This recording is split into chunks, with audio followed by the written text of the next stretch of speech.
Right. Okay. So this role in financing war. Me and Danny were talking beforehand about war bonds. Is it a bit of a myth that war bonds themselves were popular? It depends on the country. So they were Okay. more popular in the United States. There was a decent amount of buying among the public, but especially in the United Kingdom and elsewhere, they were not terribly popular. So the story that I talk about in the book is that basically during World War One, England tried to issue these war bonds and say, because the war is not on their shore. They're getting involved in this Eastern European conflict. It wasn't the idea of a world war was not on their minds at the time, and so they say, hey, we want to issue money, a very large amount relative to GDP, like something like equivalent to 100% of GDP. Issue this, it's like today issuing trillions of pounds and saying we want to go fight this war. And the public was like, I don't know. Even though they were offering slightly higher yields than the normal government bonds, they just weren't able to raise enough capital at the rates that they wanted to, like a reasonable kind of payable rate. And so instead, the central bank just financed it.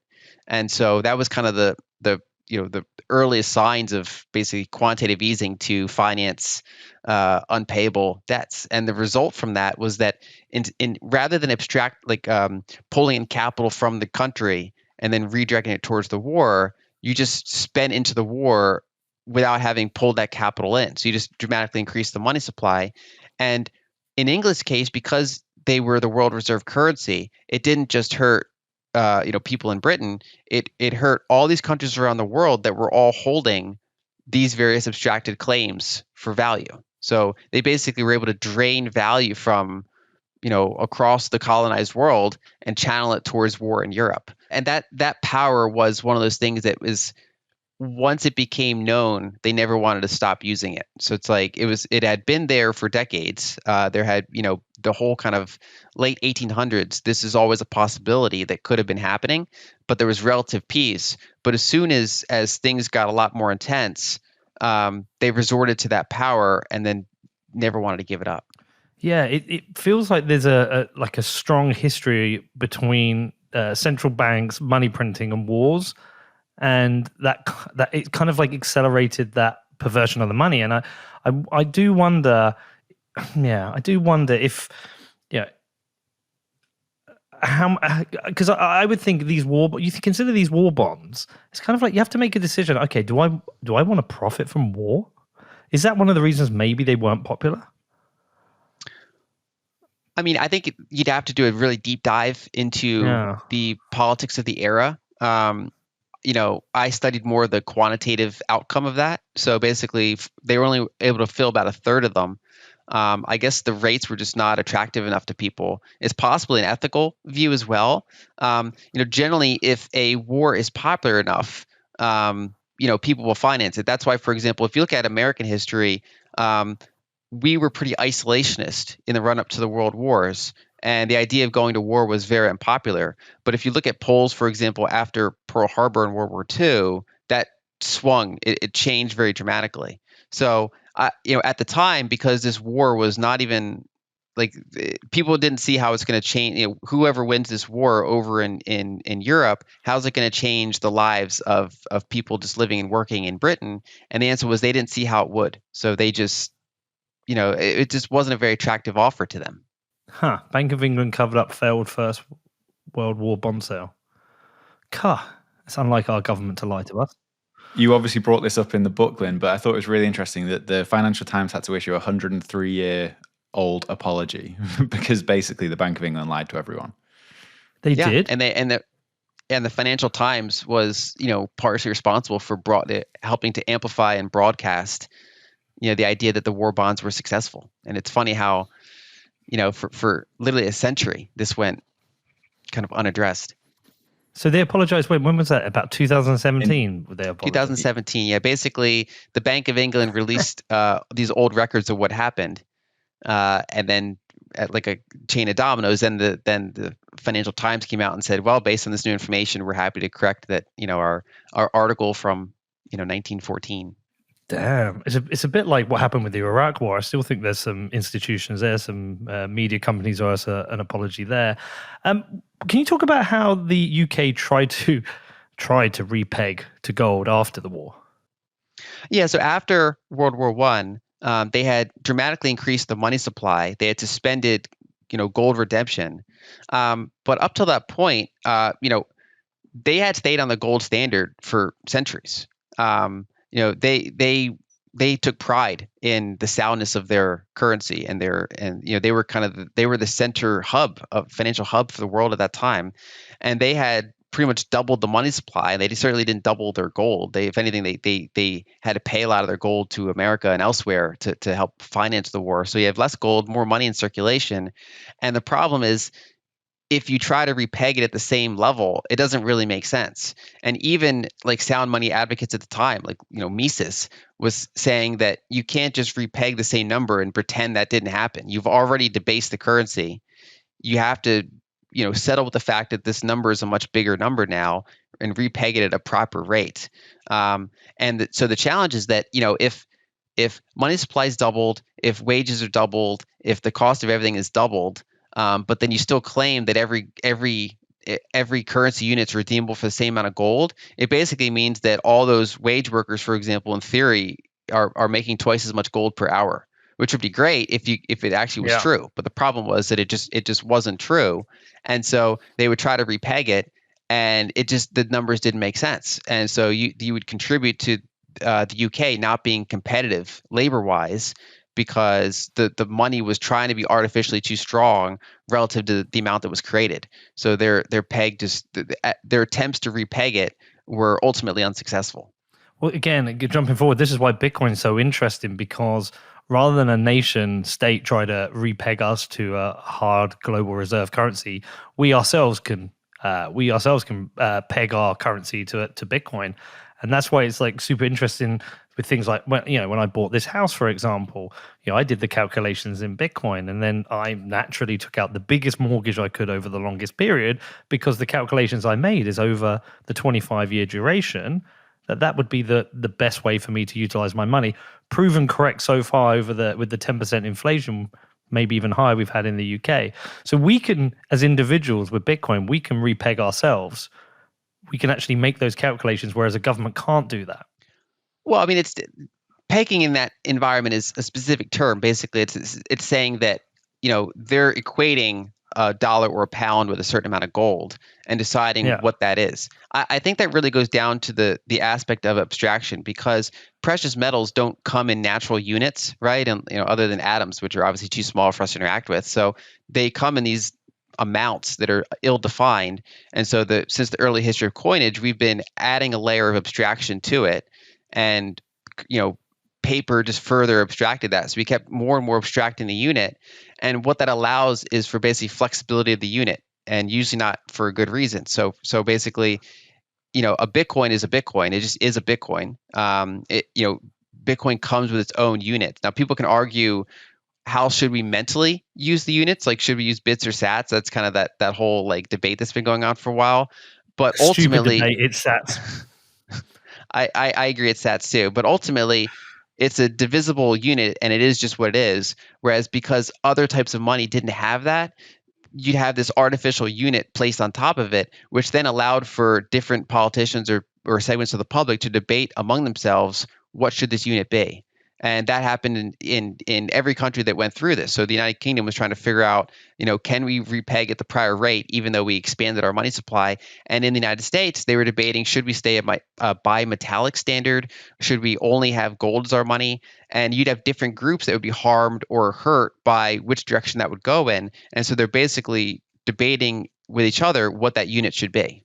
Well, I find having my own private peg with Bitcoin super useful. It's changed the way I view my money, financial transactions I make, because I don't see a world where we go back to a hard money standard that's going to come from a government, because that would make them have to be honest, and I don't think we're going to get that. Can we talk about Bretton Woods? We've all heard about it. There's a very famous book that covers what happened there. I think you've also been to a conference there, am I right?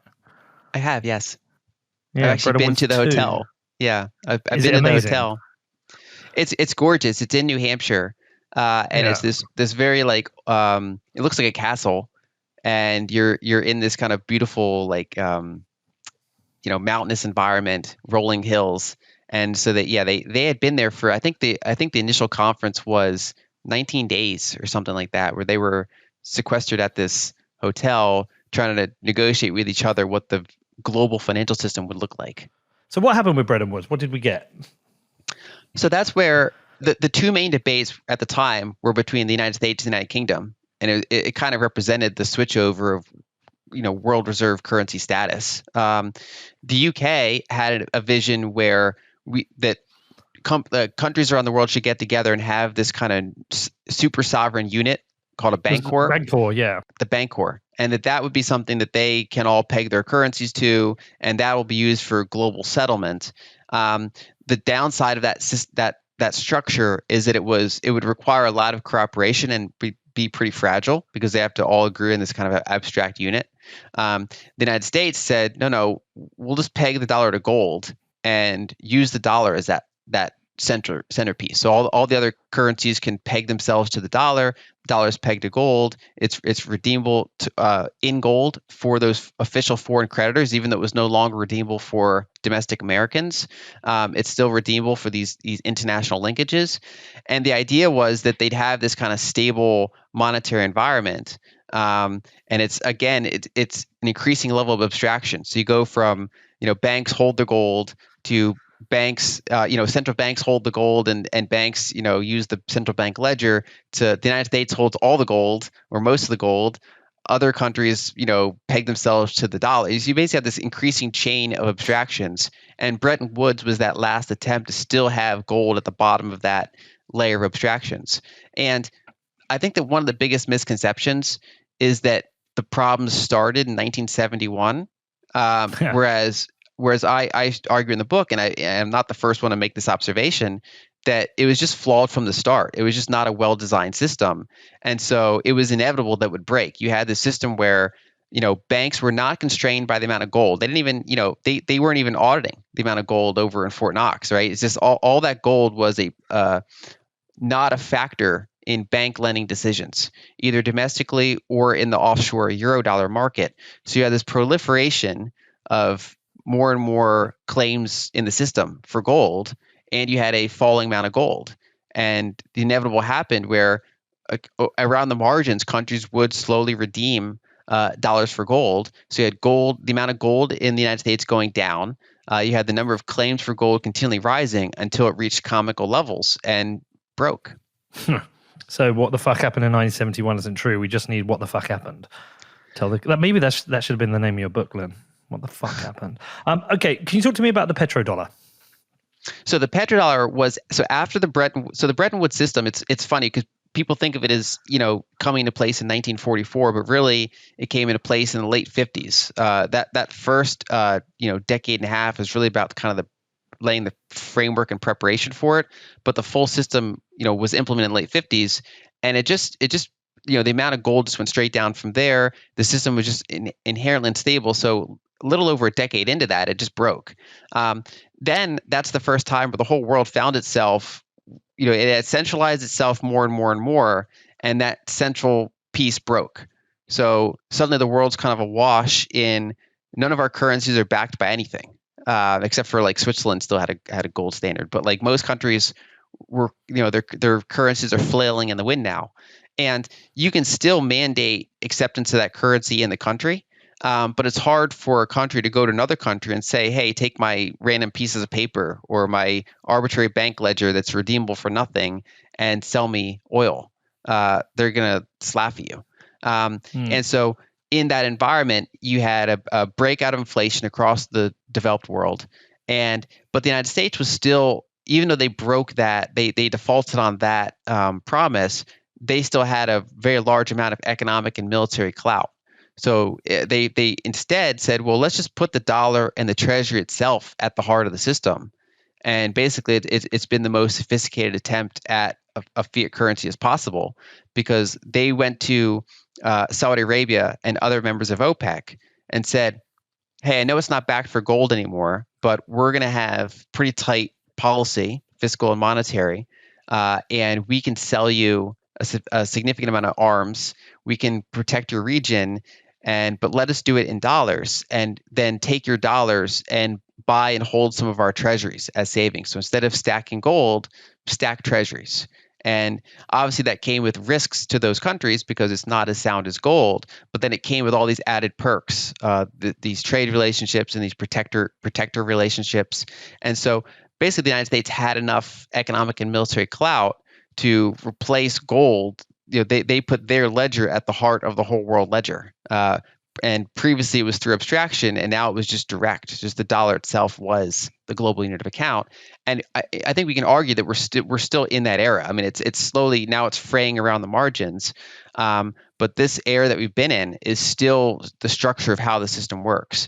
And what's remarkable is that Bretton Woods was a very short-lived system. It's actually remarkable how long this petrodollar system has existed. It's been about 50 years.